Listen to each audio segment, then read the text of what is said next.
If you're going to China, what's the best route to travel? To understand the vast nation, you can head to its capital, Beijing, and walk the special line at its center, the 7.8-kilometer-long Beijing Central Axis.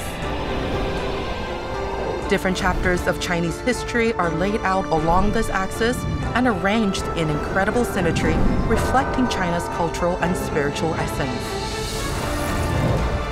Come with us to explore this UNESCO World Heritage Site that might be on your next visit to the east.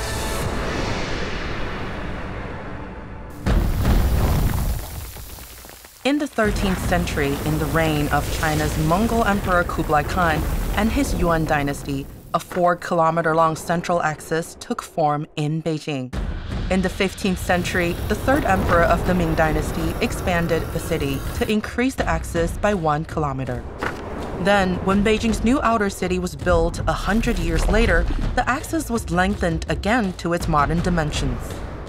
In the 18th century, an upgrade to the imperial palace included the construction of pavilions on the man-made Jingshan Hill.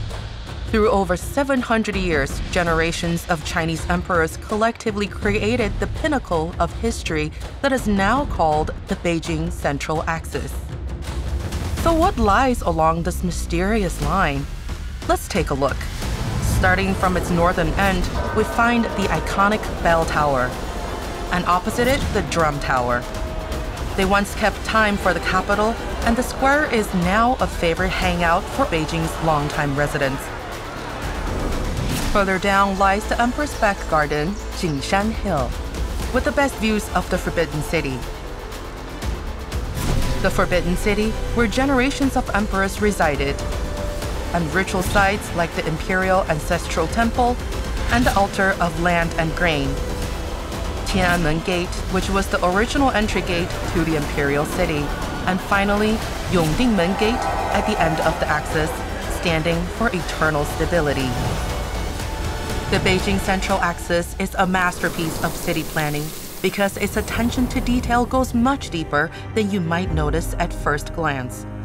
This line is 500 zhang long, which is around 1.6 kilometers, and perfectly divides Beijing's palace quarter into 3 equal parts. Let's zoom in to take the total area of the Forbidden City, which can be perfectly arranged in a 7x7 grid into Beijing's inner city. And if we look even closer and draw a series of lines spaced 32 meters apart, the palace is meticulously designed on an increasing scale. Can we go even closer? Most certainly. This is the Drum Tower. We can see the roof is held up by layers of interlocking wooden brackets.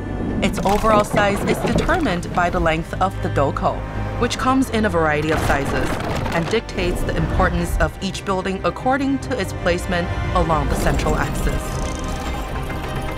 As a famous Chinese architect once said, Beijing's unique magnificence and order is founded on the city's central axis. But when did the central axis first arise in China? The answer lies much further back.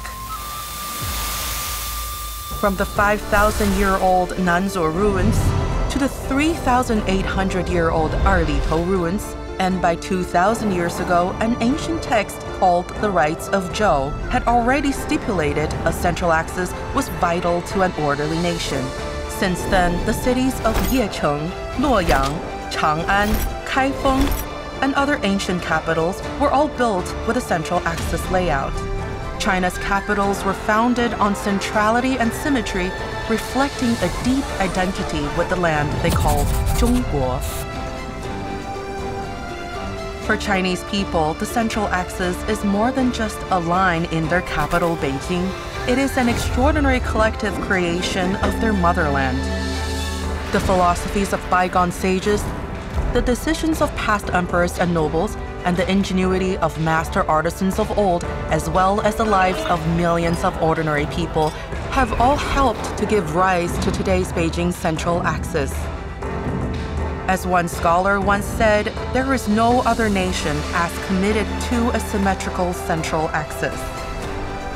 So, what is the best route to travel and understand China? Now you know the answer. The Beijing Central Axis, that stands for 5,000 years of Chinese history, philosophy, and culture. So when you visit, feel the city's brickwork and spaces. It's one of China's greatest legacies. Welcome to Beijing. Welcome to China.